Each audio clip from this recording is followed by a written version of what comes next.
Ngayong araw nito mga lod guys, ako ay gagawa ng ulam namin na itlog maalat. So yan pala mga lod guys, ay dala ng aking mister.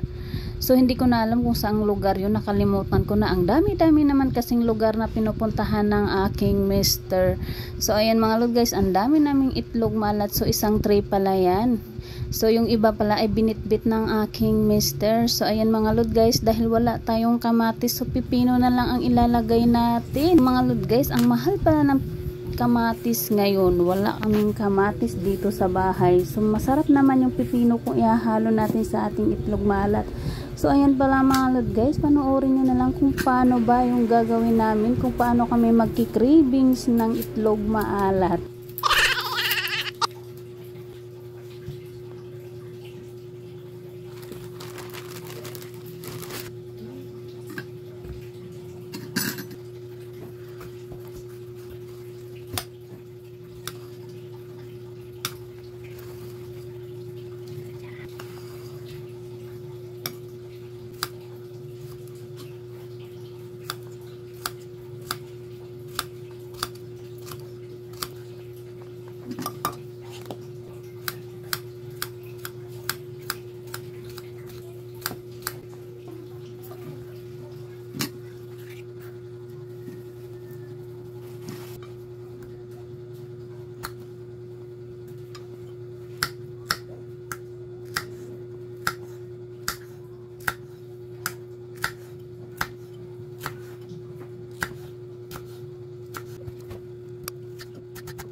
So ganito lang yan mga lod guys, ganito yung ginagawa namin kung paano kami maggayak ng itlog.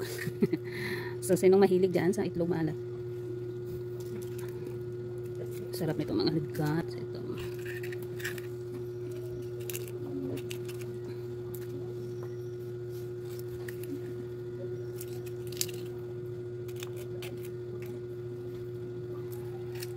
Dahil walang kamatis mga lod guys, so pwede siya pipino.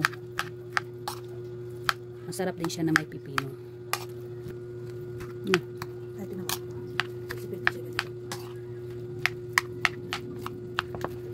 Ito kung 77 ba o 11?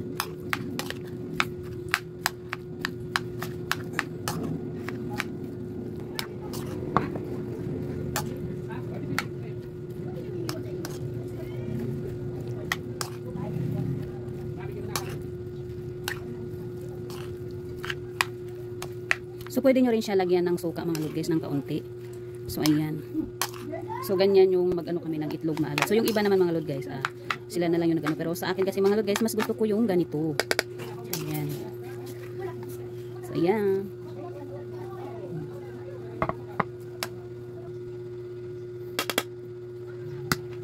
So ito na mga lod guys, ang ating ginawang itlog maalat. So sinong mahilig ito? So ganito lang ako kumakain ito mga lod guys.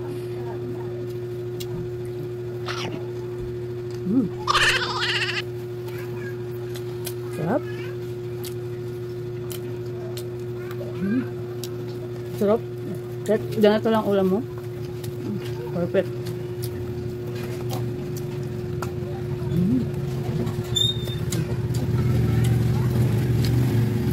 Sarap mag-ganito lang at magkaman.